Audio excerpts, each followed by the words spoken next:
We're off. We're running another episode of the running journey. I guess we're off and we're jogging. I'm Rob Tatro. This is my brother, Charlie. Hey. My brother, Charlie, who just finished Ironman California a week and a half ago, qualified for the World Championships. Before we get into today's episode, which is going to be, we're really excited. We got a pretty exciting race coming up. It's a backyard 100-miler in St. George, Utah. Today's episode is going to focus a little bit on that, but it's also going to focus on some of the other things we're doing training-wise, how Charlie's been doing since the Ironman, you know, what I've got going on. It's less fun than what Charlie had going on. But before we get into the backyard race, which will be kind of the meat and bones of this episode, meat and potatoes, I guess, how you been feeling since Ironman? Okay. I mean, there's a couple of days where it was just, you know, the high of the Ironman and then coming down where it was a little tough. I feel like having a hard time getting used to this cold Manitoba weather, although it's not too bad, but, yeah, so, I mean, I'm feeling pretty good compared to, maybe 2 weeks out after a race, or I guess it's a week out now. Yeah, I'm feeling pretty good relative to what was the worst? What was the worst? I call this a dopamine crash. I don't know if that's the right word, but what's the worst one you've ever had in your career? Your running career. My career, yeah. Your career. I'd say this was pretty close. Like, I mean, but it was very short and I expected it. So, yeah, this was a bad one. This is a bad one. Does it change your perspective about doing races? Like, you've done enough of these now that you know they're coming. Does it kind of change? Like, are you able to mentally prepare for them? Are you able to actually, like, it's kind of weird because in no other planet do you know that like a mini depression is coming, right? Like, I guess you get a little bit of a seasonal depression from time to time, maybe around the calendar when it starts to get into January, February, and you're like, okay, Rob, this is going to be tough this month because of, but like, it's kind of a short burst depression that we know is coming. It's different than anything else you can think about in your life, right? Or am I wrong?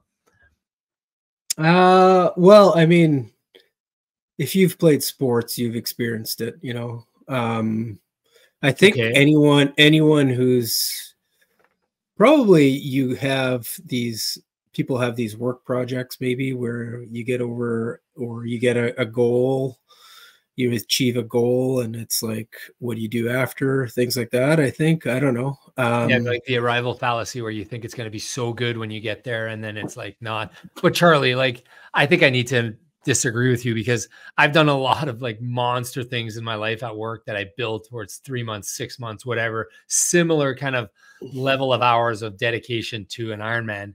And I didn't get the letdown afterwards. You know, you present or you distribute or whatever you end up doing, you raise the capital in my case. And then it's not like a depression. It's not like a, you're well, maybe, yeah, it's just the sense that like, you're never gonna experience something like that again, right? To me, but is it really that, you think, or is it your body's physiological response to the events that happen? Like, it could be physiological. I kind of had a similar feeling after, you know, when we played the alumni game. Okay, tell that story. Well, the story was that we had, well, I don't know. It's the Montreal Canadiens. Yeah, but our listeners don't, right? So we played against ex NHLers, our local team. The LeBrook Rehabs, like the senior team that you played hockey with growing up, and you guys, we won championships with juniors, seniors. That was a really good group of hockey players. Played against the Montreal Canadiens for the 75th alumni anniversary of the LeBrook Rehabs Sports Club.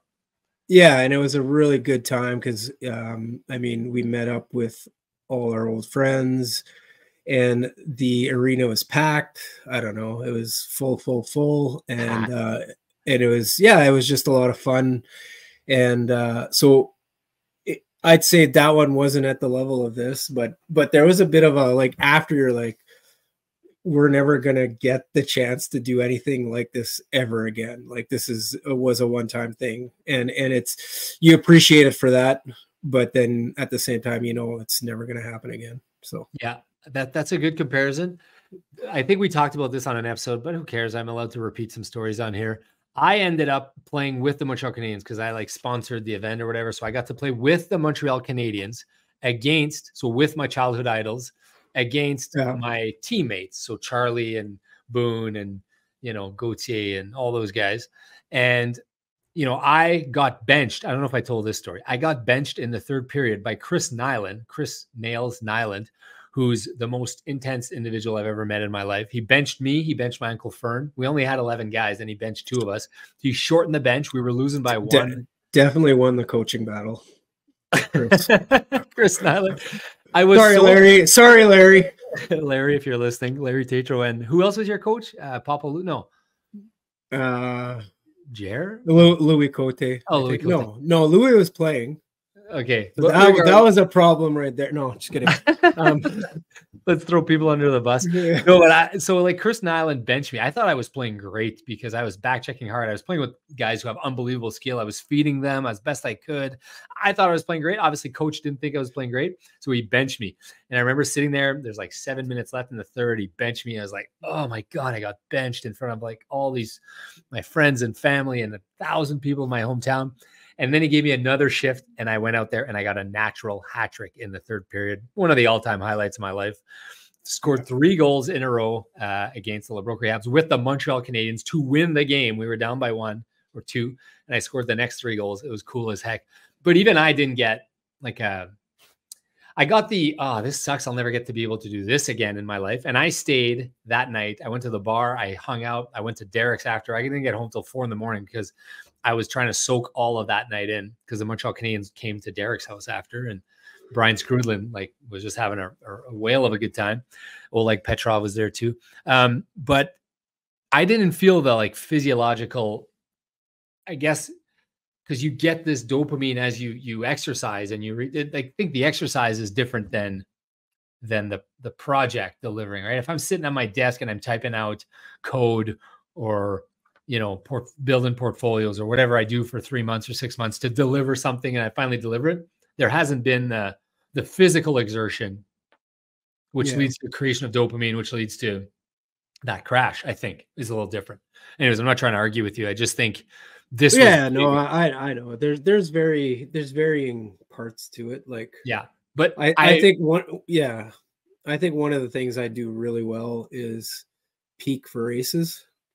So basically kind of pace myself in my training, and then at the right time go really hard, and then so there's always that letdown because I'm training so hard. Well, if anything, Charlie, you would be the most susceptible to this letdown because any athlete who's able to master that peak, the higher the peak, the bigger the fall after the race, right? Yeah. No, agreed. Yeah, I know. Yeah, I think it's one of the things I do really well is actually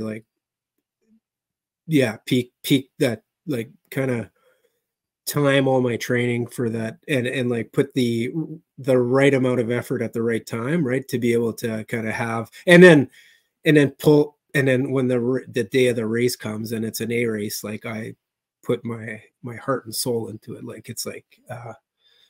So I think it's one of the things I do really well. I overachieve my results sometimes because of that. You're clutch, some would say.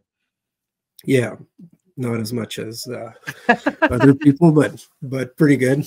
Yeah, I think that you are definitely skilled at that, and we are also emotional people. You and I think me maybe more than you, or maybe you more than me. I don't know. But we're definitely emotional as well, which means we ride the waves of these emotions, which means the low I had after Nice was not fun.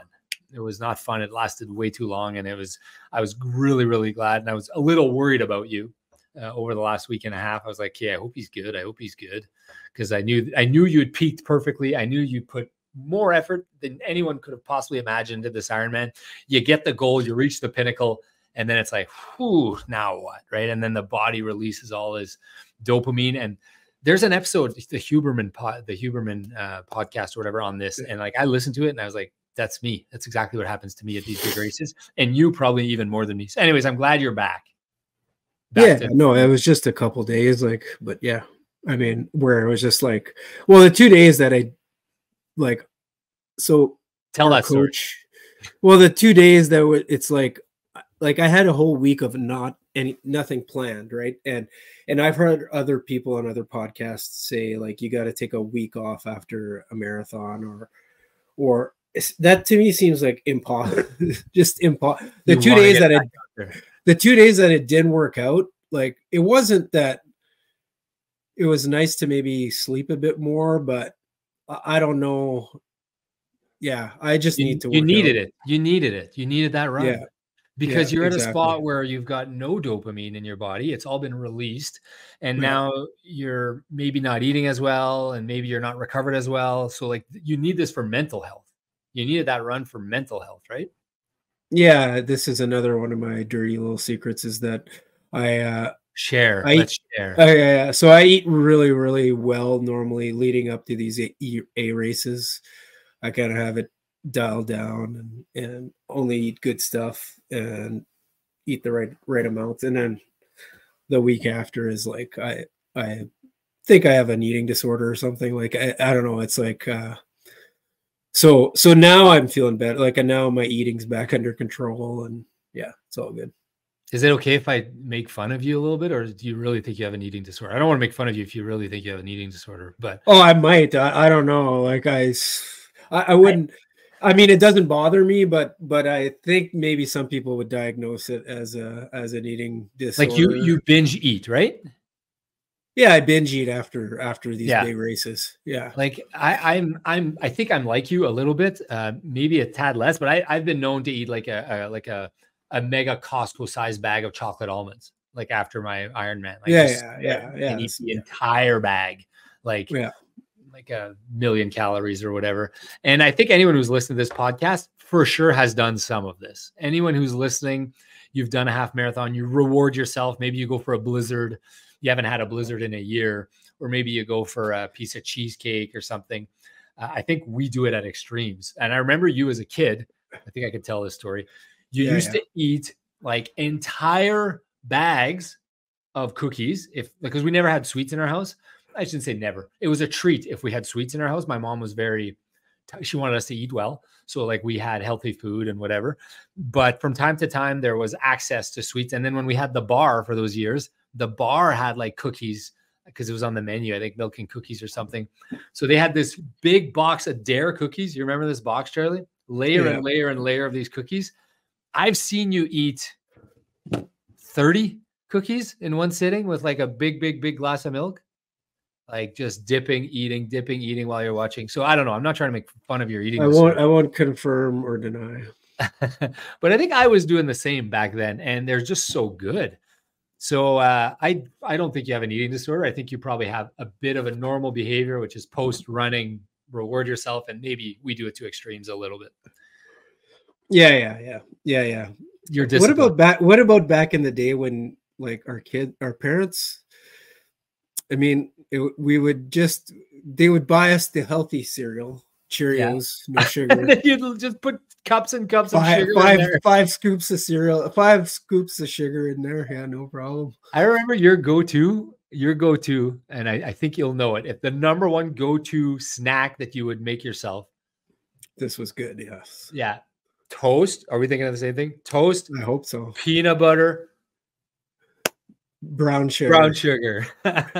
Ton of brown sugar on top of the peanut butter. Sometimes I would add bananas and then put the brown sugar on top. So you just load up like actual sugar. And I guess our parents, we're buying the Rice Krispies and the Cheerios and the cornflakes. We never had, like my wife buys like Honey Nut Cheerios and whatever. And I think like, oh, we're spoiling these kids. This is ridiculous. And then here we were back then, like adding 5 scoops of sugar to our cereal. Remember that puff wheat, or not the puff wheat? Yeah, puff wheat, shredded wheat. What were some of the other brutal ones? The bales. The bales was the shredded wheat, was it not? Shredded wheat, yeah. Yeah. So we would eat that, chop our mouth at the top because you're crunching the bales and you're eating the bales. And I don't know if you don't know what I'm talking about, Google it. But it was terrible, straight wheat. Our parents thought they were. I'm sure our parents thought, but they weren't around as much, so we would have to feed ourselves, and obviously, and like pizza pops. I remember like this week, my wife and I were talking about what we would do if we had to leave our son by himself. So he'll be 17 here. And I was like, what do you mean? Like, just leave a 24 pack of Pizza Pops in the fridge and that's how you do it. And she was like, because that's what. No, we had boxes of 100. Yeah, they were like, because I would have like 6 a day. There were days where I would bring, because I'd have like volleyball practice after school, then I'd have something else, theater, then I'd have hockey practice. Maybe I was coaching, so I wouldn't get home till like 11 p.m. And I would just have like 8 or 10 Pizza Pops for a day, 2 at lunch, 2 after school, 2 more, and then 2 more. You're eating 8 Pizza Pops in a day. I've done that many times in my life. And have you tasted them recently? No, I can't eat them with the gluten. Are they good? Oh no, they're terrible. Like, I don't know how we ate those, or maybe. Wait. Do you think they haven't changed the formula?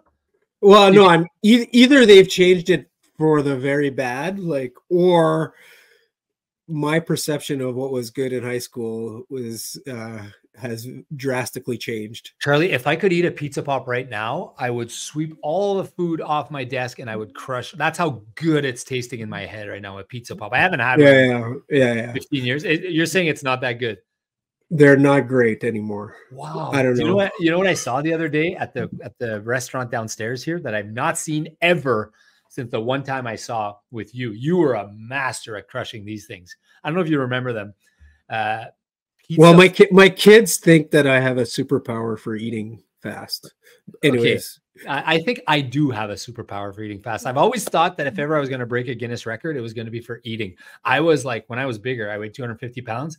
I could put away wings. I could put away anything. I could drink an entire 4 liter of water. I had all these skills that now I feel are completely lost. You know what? That skill might be advantageous in certain endurance circumstances. Okay. Ironman, being able like, and then ultra is what we need to do right now. The ability to handle a lot of food in a short amount of period. Remember when I don't know if you remember this one, we were drinking, I was drinking, and it was like one of our first trips down South Dominican, or one of these trips with mom, and we were having happy hour, and I was pretty gunned because I'd been drinking all day aggressively and it was sunny. And mom said, like, you're too drunk to go to dinner. And she said, unless you can drink an entire, and there was like a 1.5 liter of water, you can't have another drink. And I was like 19 or something, 18. So I opened it, I pounded the entire thing and I dropped it. And she said 2. I said 2 of them. I said, you have to drink 2 of them. I cracked another one and I drank another. I drank 3 liters of water, like right there. And then she was like, oh, my son. From what I remember, you were pretty sick after. But yeah, I was, but I got it down. Yeah. I got the water down, and I didn't have another drink that night, I don't think, because I didn't manage it. But I was gonna say pizza fingers. Do you remember pizza fingers? Those were delicious. Yeah. I haven't seen those things in forever, like deep fried kind of sticks and like rolled up. Remember how good those were in your head? Are they really good in your head? Yeah, those were good. Yeah, I saw them downstairs. I took a photo. I was gonna send it to you. I forgot. Like pizza fingers. Like, my God, those were good. I would have been a really, really, really good. I think I could have made the tour.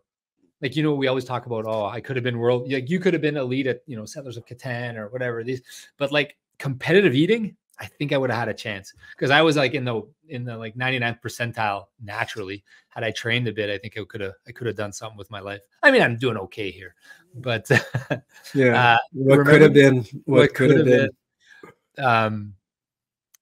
So have we talked about the Guinness record for most amount of hard-boiled eaten eggs in 1 minute is?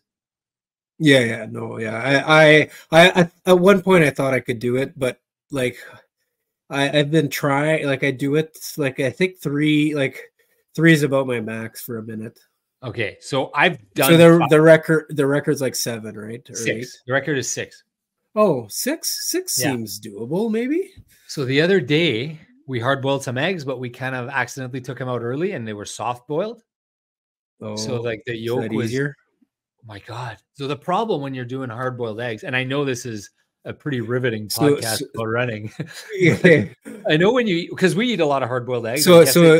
But when you get to the part on how to make it so they're easy to peel, I have some help with you. Okay, so I'll get to that in a sec. But so when I remember I talked about eating the most amount of eggs possible, and all the guys on my curling team were like, "Oh, I know what you do. You what is it? You cook it extra, or you put it in cold water after, or I forget what. They all had like ideas. Hard-boiled eggs? to make it peel easier? What is Oh, your it's solution? easy. You just make sure you boil it really hot before you put them in. That's all you need to do. The water's got to be boiling before you put them in? Boiling, really boiling, and like rolling boil, and add some salt so that it boils hotter. Okay. So that's all you need. Okay, And so then I it'll agree come out with easy. that, and I've done that before, and I've been able to. So for those of you that don't know, if you're trying to break this Guinness record, unlike my barefoot world record of triathlon, this one is all in the eating. It's not in the peeling. Like the peeling, Yeah, because eating, you have to like stuff them in your mouth, and it's not the easy. dryness of the yolk is the killer. The dryness of the yolk. So one thing I considered is actually taking an additional time to open the egg, take the yolk out, swallow it whole. No dryness, just swallow it whole, and then jam the white stuff after the white stuff goes down easy. Yeah. But then this weekend I had a soft boiled egg and I just put it in my mouth and it just went right down. And I was like, wow, how would Guinness know if it was soft boiled? Or can you soft boil it? Because if yes, I don't think it qualifies, man. How would they know? You have to film it and everything. That's one. I know, but once they're filmed, it's filmed, right? You have the eggs, you're rolling, you got the egg, you jam it in your mouth. Like I have a video on my phone of me trying to do the record. I got to 5 in like 64 seconds. I didn't even get to 5. I almost got to 5. And there's no way they would have known if it was soft. I'm not trying to cheat the record. I'm just like, because I guess the opposite end of that would be to just drink the liquid egg uncooked. Like I mean, if you gave me 7 scrambled eggs, I could eat them in like a lot less than. What do you think? What do you think your time would be? I think I could eat 7 scrambled eggs in 45 seconds. 45 seconds. Okay. So it's a little bit faster. Anyways, this is not what we're talking about today, but where did related, slightly related. Yeah. Food. We can put away food. I was, and still am, I think. And I could, oh man, I could eat like nobody's business. So I struggle with I think we've talked about this before. It's hard for me to not be overweight. It's hard because I like eating a lot, even though people might be like, Rob, you're running 100 kilometers a week. How can you not? You're burning. Yeah. Like, do you ever think like, how big would I be if I didn't run? So this year I'm looking like I'll get over 2,000 miles, 4,000 miles cycling. Like, do you ever think like, how big would I be if I didn't do all? Well, I think I know the answer. I'd be 250 pounds because that's what I was before, and trending towards 300. Well, I mean, I think I think what we're neglecting is there's got to be some kind of we're feeding the exercise, I guess. Yeah, exactly. So it would probably be easier to eat less. Yeah, but I don't know about you, but like to maintain my weight, I feel like I'm starving all the time. I don't know about you. It's hard for me. Like not all the time, but I'm depriving myself a little. Yeah. So you and I have talked about this already, but I think so. I made a recent change where I just started eating way more protein. And I'm at like 200 grams of protein. That seems to be helping for me, anyways. Yeah. Don't you get the like craving the carbs like at the end of the day if you've had like too much protein? Do you get that?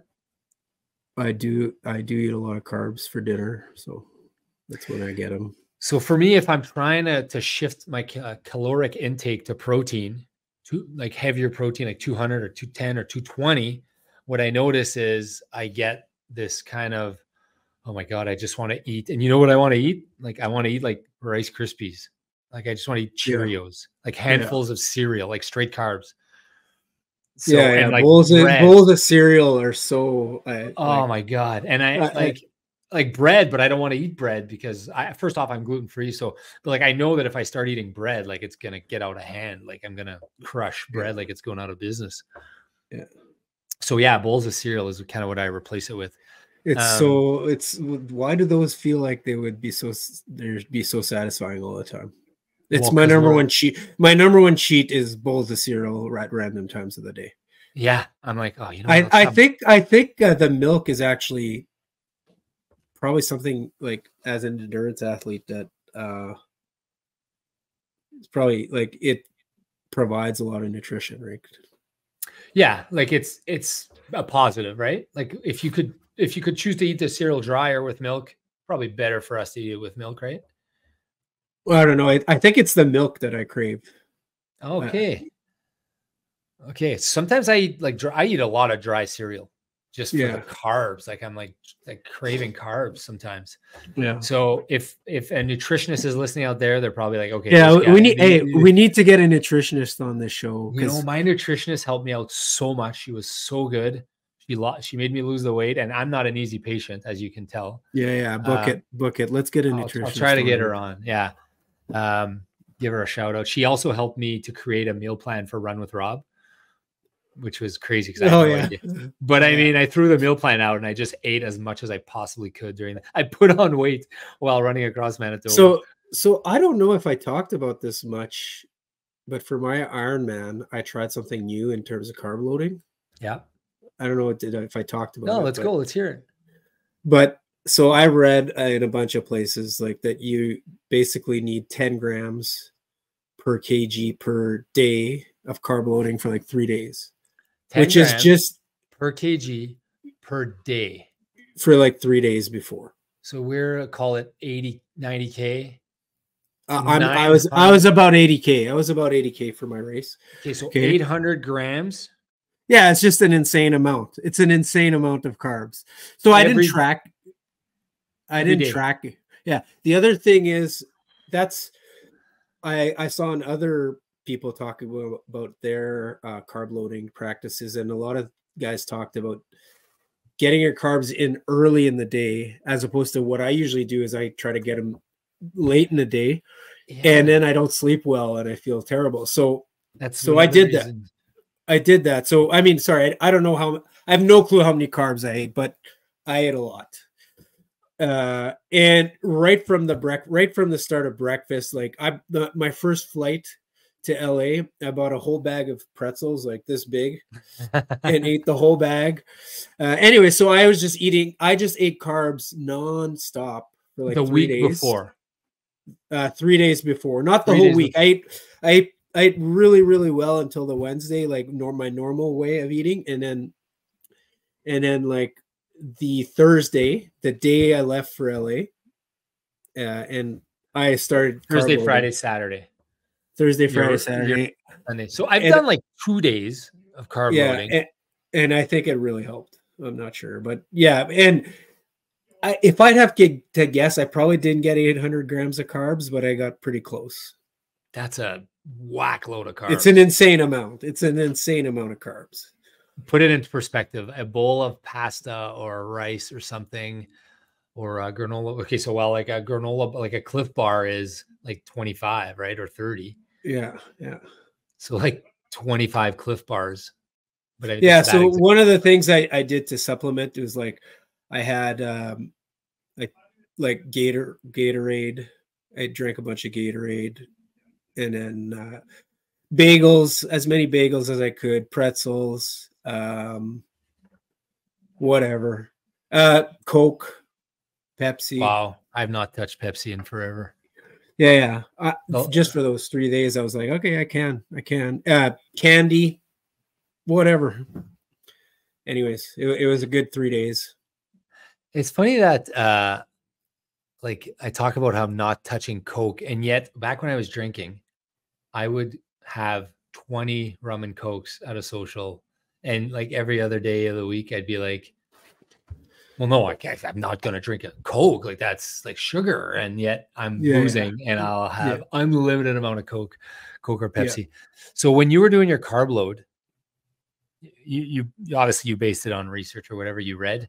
The idea obviously is your glycogen stores have to be full, but do they need that long to be full? I'm trying to understand why that far out.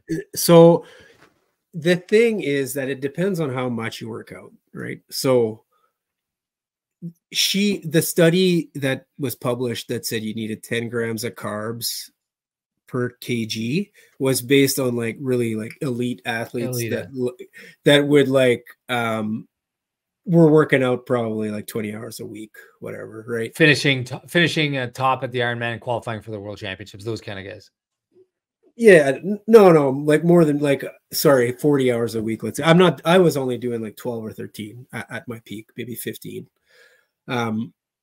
so the amount that they need to replenish is way more because they're always depleting, right? But you're always eating a bit to replenish, right? But when basically the point of this study was saying that most people don't eat enough carbs prior to their big races. Okay. So you've kind of talked me off talking people into carbs before. Like I remember I'll be with grains, or we'll be, you know, at our race in LA, you'd be like, well, don't eat too, like I would be like, yeah, eat till you're full and then eat a little bit more. That's what I would say to. Yeah. So there's a competing concern, which is like getting good sleeps. Okay, so you're saying the carbs will impact your sleep too much. Which I feel like if you eat too many carbs late in the day, and I'm not a dietitian, so that's why we need one on the show here. Yeah, we'll bring one up. If you eat it too much in the day, for me, it affects my sleep. Yeah. And your sleep is probably just as close to as important as that, right? So. Oh, for sure. So do you feel like your sleep now is pretty rock solid? Do you like where you're at, like in your life with respect to sleep compared to other? Yeah, I feel like it's very, very under control right now. Yeah, in general. So much so that if you go to like a closed retirement party and you're home at like midnight or something, it like throws your whole thing out of whack, probably, right? Yeah, so I do have like events that throw it out of whack, like hockey, you know. But we do have to live life too, though, right? Yeah, exactly. So I've got strategies for now. I've developed these strategies for when I have these late nights. I do have strategies. Tell me about your strategy. I bet you we are doing the same thing. I'm curious. So we played hockey the other night. Charlie, second career win as a goaltender. Second career win. Yeah. 21 saves. Big OT 21 saves. Yeah. And we got back at 1 a.m. Yeah. So my strategy. So I used to have a hard time. Either I'd be starving from not eating, or I would get home and I would just eat nonstop. So it's related to eating. Yeah. So I have I plan out what I'm going to eat before and after. Okay. So basically, to eliminate the variable, to eliminate the unknown. Yeah. This is what I'm eating after. 1 apple and yeah, exactly. I plan out what I'm going to eat after, but I don't like say I'm not going to eat. Like I'm definitely going to eat after, just a small amount. But you're not cooking. You're not like putting 4 toasts down and slathering peanut butter. Yeah, and then I just relax, watch TV for a bit, and I usually fall asleep. And you have a snack. Like what do you have? Tell me what you have after hockey. Like it depends. Usually it'd be like I will often get a Gatorade after, plus maybe like a banana, or even like peanut butter, just a peanut butter sandwich, or peanut butter on bread or whatever, but just like a small amount. Yeah. Like something that you've pre-decided so that you're not losing control of the decision-making process when it comes to, because back when I would drink, oh my God, it was a disaster when I would get home. Like I would eat anything I could see. And a lot of times I was blacked out, so I didn't remember. So the next morning, like the one story I'll never forget is Michelle came downstairs and she was like, oh my God, what happened? A lettuce has been murdered. I'd eaten a head of lettuce. Like it was an apple. And I was just, because there was nothing in the fridge, I guess. So I was eating a head of lettuce and there was just like pieces of lettuce everywhere. Like a lettuce got murdered. And I would just eat anything and everything. And then I would sleep terribly. And then I wasn't functioning the next day. I thought you were going to say about your sleeping. Like I'm at the point now where I know that I can go to bed at 2, get up at 7 or 6:30, whatever I'm getting up. And it's one day. I know I can do that day. I don't drink coffee. And I know I can, because I'm so like, I eat pretty clean and I exercise so I know I could do one day. And then I crush a nap when I get home. I asked Michelle, can I get 25 minutes? And then I take 25 minutes when I get home and then I can function into the evening. That's how I do it. Yeah. So day will be always a bit less sleep, but I feel like, I'll try to make it up with a nap sometime during the week. After during the week or during that one day. Like I'm back the next day. Like I just go to bed early. If I don't nap, I go to bed early. It's not a big deal to lose 1 or 2 hours one night, as long as you keep it, as long as you are and it'll actually might make you more tired, so you fall. Like for me, it's always falling asleep is the challenge, but it'll help me fall asleep the next day. So sometimes I kind of look forward to, like, if I have a 4 hour day sleep or 3 hours, I'll be like, man, tonight's going to be unreal. I'm going to sleep so well. Like I get excited about my sleep. So you back to my original question, how are you doing? You said you're doing pretty good. Are you over your binge eating now? Are you eating back good? Yeah, I'm 2 days into eating well. What'd you have for lunch today? I was so busy at work today, I actually did not have lunch yet. Charlie, So come on. yeah. That's I'm not gonna good. I'm gonna have a smoothie after. Okay, I love my smoothies. Do you do one every day? Almost, yeah. Is it like a treat for you? Depends. Yes, it can be. Yeah. Yeah. I load up with leftover veggies and I put anything in my smoothie. So the other thing from a nutrition perspective now, that like when I'm doing it well, is like I have this routine, and it's like one meal at a time. Like, I have like basically things are sequenced. It's hard when you go out or whatever, but it's small amount of protein after my workout, more protein before lunch sometime, and then a smoothie in the afternoon, and then a big dinner. Yeah, that's kind of exactly what I do. I really look forward to my smoothie. I usually start the day with a smoothie. Yeah. That's how I do it. And if I don't have time for it or whatever, if I end up eating something different for breakfast, then I'll look forward to having a smoothie at night. And then I get a ton of fiber. I get all my fiber in my smoothies, right? I put a ton of veggies in there. Anyways, okay, so you're eating good now. You're running good. We had talked about doing the Mantario, you and I, on the last episode.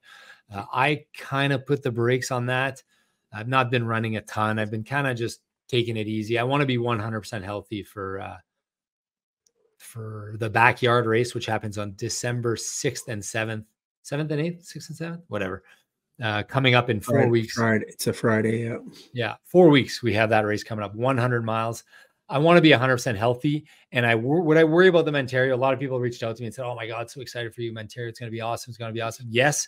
This weekend would probably be the absolute best possible weekend ever to do the Mantario, because you could see the trail, perfect weather. There's no wetness. There's no snow.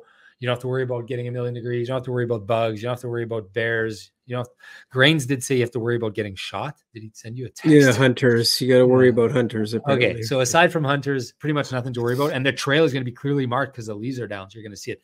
I've never done Mantario. It is 65 kilometers of trail running. I was worried that there's no in and out on that trail. So if I'm like halfway in and all of a sudden I get a recurring injury, I got kind of 2 that I'm dealing with right now. That would suck, right? Because then I would either have to push through to go back or finish, potentially risk injury. So I've decided we're not going to do that. We will probably still do some mileage of some sort this weekend. I just kind of started running a little bit this morning. So I've basically taken like kind of 2 weeks off, week and a half off. So I feel really good.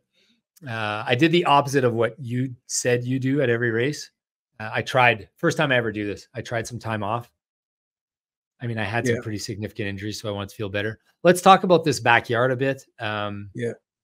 We will have plenty of time to talk about this race in further detail, but this backyard format we've talked about in the past, but it is the St. George last one standing 100-mile race. Last night, 2 nights ago, I found myself watching a 37-minute video on YouTube about the entire race. Did you watch it? I watched parts of it. Yeah. It looks like the trail is actually super easy. Yeah, it's like a nice bike path, it looks like. Yeah, so like, yeah, anyways, I'm gonna have a call. I have a call with Patrick tonight. I think the train, like, really for this event. Well, I mean, I don't think training is gonna make a difference because it's 4 weeks away, right? So it's not gonna. I think the engine is what it is. Yeah, you're not gonna build I guess you could build a tiny bit over the next week or two, a tiny bit. The one thing that I think would be valuable and that I don't have in my training plan, I'll ask Patrick, is, to me, it's walking efficiency is not a thing that I'm not trained, but I think with 4 weeks, that's a thing that I could probably improve incredibly.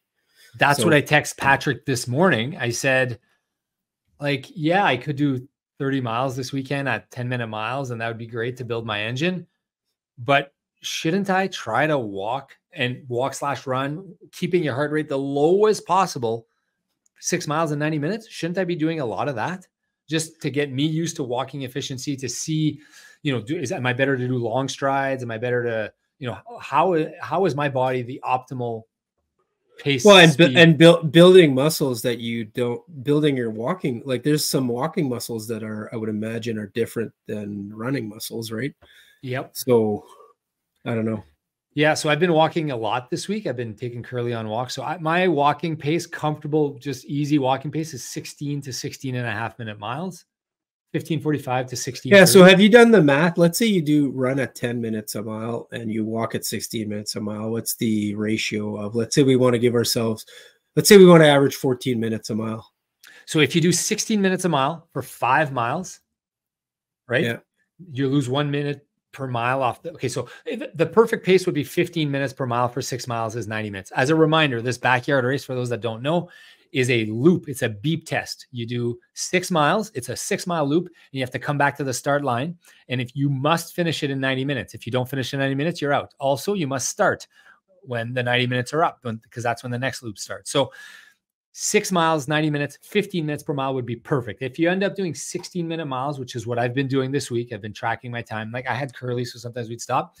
That means you lose 6 minutes. Sorry, you lose 5 minutes. So you would have to do it 1 10-minute mile to gain 6 minutes. Then you'd have 1 minute leeway. Yeah. So 1 mile. Yeah. Okay.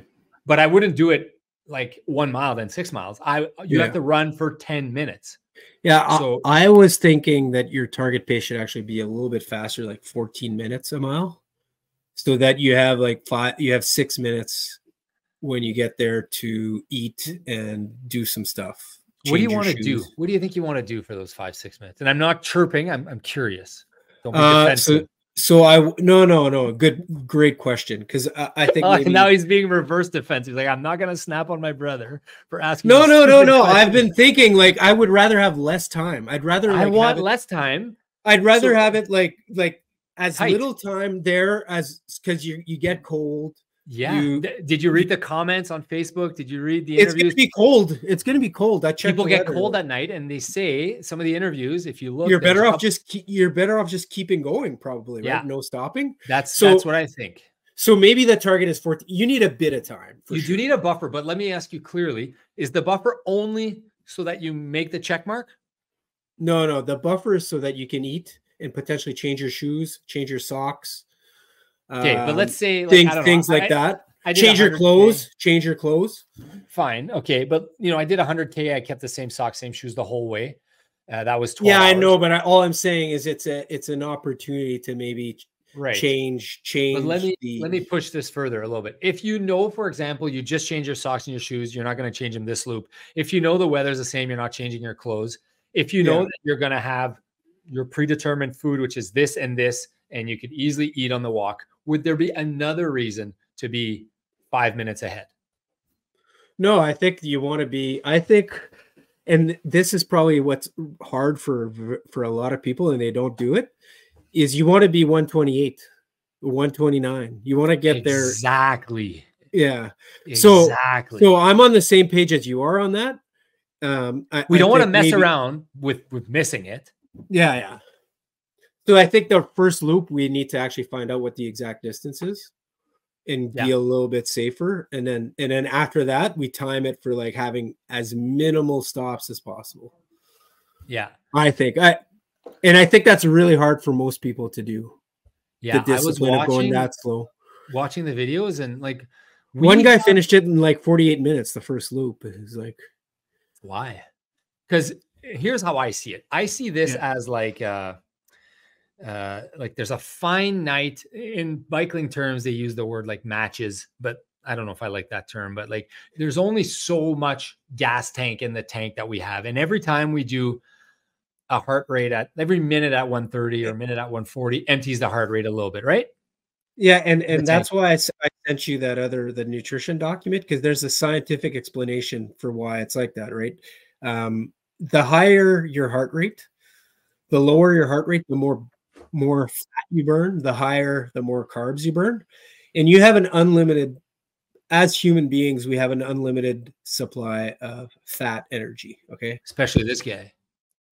Yeah. Well, everyone does, right? I mean, you have Eventually you would run out, but not within a day, right?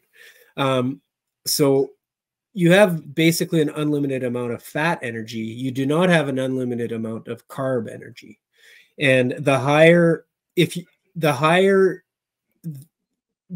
intensity, the more carbs you're burning. Therefore, if you can keep that intensity as level as possible, you'll keep your body burning as much fat as possible as opposed to carbs. Okay, so the idea here, big picture, if I take a 10,000 foot approach, is the slower we're exerting effort, the more likely we are to burn fat. Is that close? Yeah, exactly. I would say like, yeah, for sure. Yeah. Okay. Or the higher percentage of our energy is going to be coming from fat. There's always going to be some coming from carbs and some coming from fat, but the lower the intensity, and maybe we need a nutritionist to confirm these things. Like maybe, but this is a great first step, because like I like to consider myself a pretty knowledgeable guy, but even things like this, Charlie, like you've taught me a lot. Charlie sent me like a 40-page note about like nutrition for the 100-miler last week, and I've been reading it, and it's very, very informative. But what if I'm walking really? Okay, what if I'm sitting down right now? What am I burning? Am I burning? My heart rate's still pumping. Yeah, I'm moving a little bit. Am I burning fat or am I burning carbs? I think I'm not. I don't know. I think it's a combination always, but I think you'd be mostly burning fat. Okay. So then if I'm walking slowly with my dog and I'm doing 20-minute miles, let's say, very slowly, heart rate at 85, 90, now I'm burning. Still probably mostly fat, but higher amount of carbs starting to get carbs. And the big concept here, if you're running a race, is that you have a bottomless pit of fat. That's a gas tank that will never empty. The gas tank will never empty. So if you can save your other gas tank for emergencies, or in our case, your last loop, if you can just draw on the first gas tank, is kind of what you're saying. Let's draw on this fat gas tank as much as we can. So how do we do that? Well, this is where you're like, we need to keep the heart rate. Is the only variable there heart rate, or is there other? I don't know. I think a heart rate is probably a good. Okay, well, let's use that. Let's use that. Heuristic, like it's an indicator of your intensity, right? So it would probably be the easiest thing to measure that would be very, very correlated with the amount of fat versus carbs that you're burning, right? Okay, so we want to let's assume that it's heart rate. So then the next goal should be, and this is what I texted Patrick, and I said, if you were me and you had to do 60-minute walking, I asked him this exact question this morning, how would you do it? And he said he'd do something like 1 minute and like 4 minutes or something like that, or whatever. I would keep it consistent. Yeah. And he would keep it consistent. Now I asked ChatGPT this morning, and he told me, he or she, they told me they're thinking that you want to start with front load your running is what it. So like tad of a warm up, then front load your running, because it's going to take you a little bit of time for the heart rate to go up. And then you're buying that kind of free energy. So, and plus, if you have to run, if you're short on time at the buzzer, ChatGPT was telling me you want to be able to run at the end. You don't want to like leave your running mile of the last mile, right? Obviously. Yeah, I don't think that's going to be a concern too much for us. Agreed. But let's just leave that out. So leave that out. Let's go back to ChatGPT's first point. I just had a 5-minute break. My heart rate went down to 70. And now the buzzer went, and I got to go back and I got to run again. I could do just 1 minute. So I think the valid point that ChatGPT makes is after a break, you can handle a little bit more running. Yeah, he was saying like a little bit of front loading, but I wouldn't say a lot. I think you'd want to try to keep it like at consistent intervals, like not consistent, but like one of the things I was thinking of doing is actually just having to keep it consistent like that, and to use the least amount of energy possible would be to let's say our target pace is 14.5 miles. We'll know after the first loop what that number is exactly, right? Yeah. And maybe it'll change for different loops depending on if we want to take bigger breaks or whatever. But let's say it's 14 and a half. I would say, okay, so run till I'm at 14:20 pace. As soon as I'm below 14:20, start walking. And then, and maybe it'd be too much. You'd be switching too much at first, but like you have kind of give yourself a range. And as soon as you're below a certain amount, or maybe you just say run for the first minute, that's your front loading. Okay. And then walk till you hit 14:30, then run for a minute, then let it drop down to 14:30, then run for a minute. And then you know that when you get there, you'll have hit your 14:30, which is like a 1:27. Yeah, you'll have 3 minutes to spare. If something happens, if you trip, if you fall, you'll have 3 minutes to spare. And I don't think you want more than that. I think obviously you don't want to miss the loop, but and the thing is, as you get more tired, you're probably going to need to run slightly more, I would imagine. Right. The running will be slower and the walking will be slower. Yeah.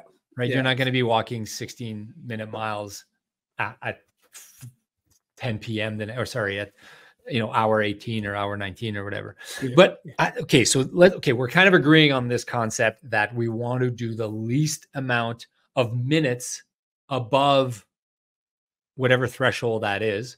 So in theory, you just kind of, you run a little bit and then you walk, run a little bit. But what about the concept that, is this a thing? And I haven't asked ChatGPT this yet, but are you expending on a pro rata basis more energy by constantly accelerating and decelerating? Yeah, the acceleration is a thing.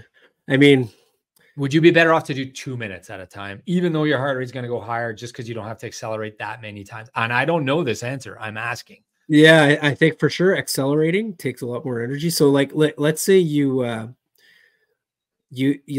power meter. I think you have power. I do have it. Yeah. Right. So you'll see when you start an interval and you go from jogging, the real meaning of jogging, to like your 6-minute miles. Let's say your initial 10 seconds will have the highest power, I would imagine. I would guess. So I think that's the one variable that we don't know. Maybe you do know. Maybe you could find this out. I would say it's pretty negligible. My guess, just from intuition, I'd say it's, well, then why especially like we can just accelerate very slowly. Yeah. But I mean, then in theory, maybe we should just run 10 seconds at a time every minute or something like that. Yeah. No, but yeah, I get it. Yeah. I get your point. Your point is that there's the mental part of it. Yeah. Yeah. So today for my recovery from injury, like 10 seconds, 10 seconds, I think you would lose out on the acceleration. I think that's where maybe there's an intuitive number of what's the minimum amount that each 1 minute seems reasonable. 1 minute seems 1 or 2 minutes, right? Yeah. Seems reasonable. Yeah. So, I mean, if we do 1 mile of running, so that's 10 minutes of running per loop and 60 minutes walking, that's enough to do it. Now, I think that'll quickly get slower. So it's probably going to have to be like that ratio will have to fall over time. But with your method of walking to 14:30, that'll like throw the ratio out the window because you're just using that as your tool now, right? Yeah. That gives you a 3-minute buffer.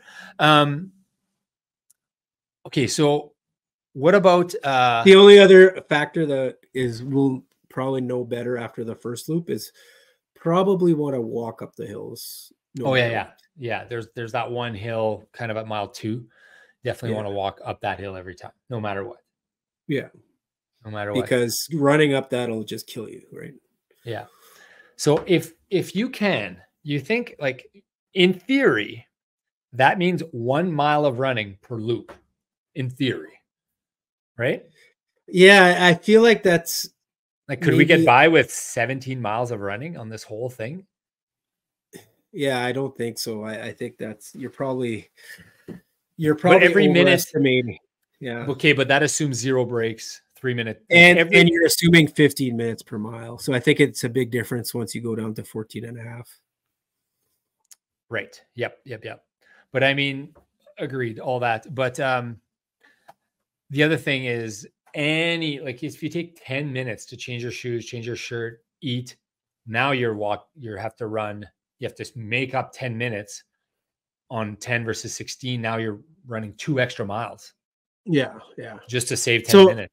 So yeah, so I think we need to we're going to have a meeting with our crew to make sure they understand what we need. Well, the goal is like the least amount of running possible. And yeah, a minute in the shitter is 5 extra minutes of running. You're actually explaining that in a way that is, I didn't really think about before, but it makes it really, really clear to me that you gotta, every minute that you're not moving, it means more running. Yeah. So the window's got to be tight at the buffer. And, I was watching all these guys, they're sitting in their tent and they're chilling. That means they ran. And I know that I can't run. Well, maybe I can. Maybe I could run 25 hours straight. Maybe. I don't think I can, but I know that I don't need to. Right. Yeah. One thing I'm going to try over the next weeks here. So I'm not up to running yet, but I asked Patrick, can I try a loop tomorrow just to see how it goes? He says, yeah, you're good to do that. So tomorrow I'm going to do a 90-minute loop. And I'm going to do this exact thing that we're talking about now, a minute every 4 or 5 minutes. I'm going to see what happens to my heart rate. I'm going to see, and I want to do this for the next, I'll probably do 2 loops on Saturday and maybe 4 on Sunday or something like that. Did you have any interest? I would join you for the Sunday loops. And but we're going to do Run Club right on Saturday. So Saturday I'll do Run Club. I was going to do it either before or after. Just an extra loop. I'll do it with you, whatever you want for that. Because I mean, if we start at 10, like that gives us a lot of time to start in the morning. I have to okay this with my coach yet. I have a call with him tonight, but I've got some ideas. So yeah, we'll see. I mean, because that's what I want to learn, and that's what we have to analyze and figure out. Is we might not be the best athletes, we might not be, but we certainly care about this kind of stuff and can think a ton and can prep a ton and can use the Charlie advantage to try to get every edge possible to try to win this thing. Because we saw the video, the guy who won the last loop did a 41 minute and 40 second 10K. I think he was a little faster than that. I think the second place guy got that. So no, didn't he say I had to do 6:30s, or did I mishear? He said I had to do 6:30s. I think he did 6:30s, but he said he only needed 6:40s to win. Okay. Right. But that means the winner did 6:30, 6 minute and 30-second miles at the end of it. At the end which is like a 40 and a half 10K or something, right? 41, I think. Yeah. Which, I mean, I've already done once in my life. It should be pretty easy, right? I did 190K the day before biking. Yeah. I honestly think it's possible, Charlie. Like, it's not impossible. I was thinking about what would have been my 10K time after my Ironman bike ride, and I was feeling so good. I think I could have done like 44 or 43 or something. But that's not even close to the same thing. Yeah, I know, it's way different. But anyways, yeah. But it was 5 hours of pretty intense exercise. Right. Your heart rate 145 or whatever, right?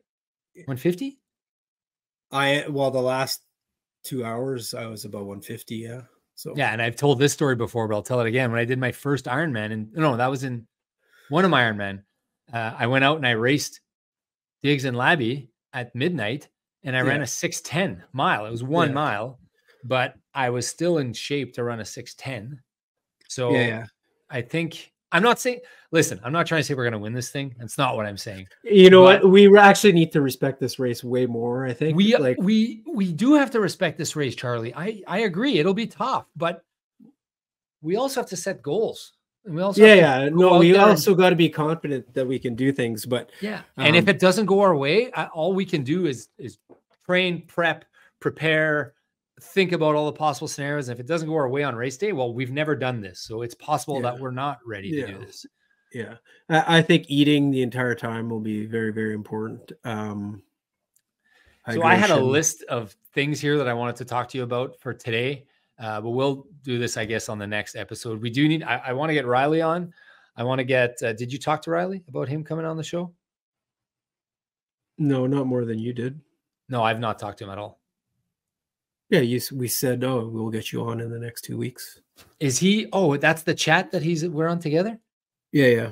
Got it. Okay. I'll reach out to Riley, and then we got to get the nutritionist. I'll ask. What's my nutritionist name again? Anyways, she's awesome. Ask her to come on, and then we do have to do, obviously, like I need to ask you about like the mental challenges, the gear, the shoes, the recovery between the loops. What are we going to do? The mental aspect, the weather, the terrain, the goals. We have to talk about the penultimate loop. Are we going to do like do some strides in our penultimate loop to get back? Yeah. What would we do in our penultimate loop, meaning the second last loop? What would we do? Would we? I was thinking maybe that one we try to finish it a little bit quicker to get a break. To get like a full break before the last one, like a half-hour break. It seems like counterintuitive now that we're going. I don't think so. It seems like we're going against what we've said the entire thing. I don't know. Well, let me ask you this: how long would it take your heart rate to go from 130 or 140 to resting? Is that 5 minutes, 4 minutes? Oh, well, I don't know. After 96 miles, I'm guessing it won't. But like, do you think ChatGPT could help us with this? Like, what do you think? How long do you think it would take? And if that number is reasonable, if it's like less than 10 minutes, maybe we just aim for that as a buffer. So well, I mean, to me, the question is on the last loop, do you want to have a bit of a break before a complete break? Or would you be better off not pushing yourself at all? Like the thing is that you probably need your legs would need to get warmed up a little bit to try to win this thing, right? Yeah. Yeah. I mean, at this point, like I keep talking about scenarios that I would just be happy to get to, like, just like if I'm still alive in the penultimate loop, I'd be no. But happy. listen, we're running a podcast here, and we are having real conversations, and we're both aware that it's possible we fizzle out big time, drop a deuce, and end up bailing after 5 or 6 loops. That could happen, or 9 loops or 10 loops. That could happen. Yeah. But I mean, we're not planning. We're not planning on it. And if that does happen, like it's not like, I told you they were not taking themselves seriously and they thought they were better than they were. No, we're just, we're hosting a podcast here, first of all. And, you just did an Ironman, qualified for World Championships. I've done a 100K race. We're going to be able to probably finish this, I would imagine. And if it doesn't go our way, that's fine. That doesn't mean we're idiots for talking about a potential optimal solution, right? Yeah. No, totally agree. No, but at the same time, if I get to the last lap, I'll be happy. Yeah, if we get to the last lap, but this huge plan. However, if I feel good, then I'll try to win it. Yeah, but it might very well be like, oh, we had this plan, and we're both looking at each other like, I just hope I could finish the loop, right? And like throw the plan out the window, right? Yeah. And I say both. There's another competitor that's coming. Simo is joining us on this race as well. Simo from the show, friend of the show. You've heard from him. He's also joining us. And like Claude and Annette, my parents are coming. Labby, Diggs, Sil, TJ, Marco, I think. And then Derek and Saints are joining. Okay, so we'll have a good crew. So we'll need to coordinate.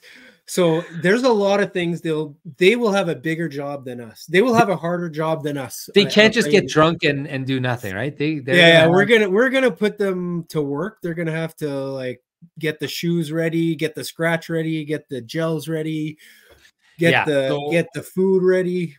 We're gonna have to make them like a schedule. Basically, we're gonna have to make them a food schedule. You've talked a lot. The stuff I haven't mentioned here today, I wanted to talk about. Well, we'll get to it. All of those things, and specifically nutrition. Our nutrition plan is going to be pretty important, but I think we'll save that for next episode, Charlie. We're running a little late here. Yeah. Sometimes you just go on tangents on these things. Yeah, we talked about our eating disorders for half an hour. Yeah, sorry. And we're not making light of eating disorders, by the way. And if you have or need assistance with eating disorders, go seek help, your doctor, or wherever you need to seek help. We're not making light of that. I struggle with my food, and that's a real thing. So do you, Charlie. So we're open enough to talk about it. So thanks for tuning in, guys. I'm really excited about this race. I don't know about you, Charlie, but like, I know you were really excited for Ironman, so it's tough to measure how excited you are because you trained for like 6 months for Ironman. But I'm feeling like that giddy feeling, and maybe it's not great, but I'm starting to get really giddy about this race. Well, it's going to be a lot of fun. That's for sure. Like with all the people that are coming, like that's going to be so much fun. I can't wait. Yeah. So we'll stop there.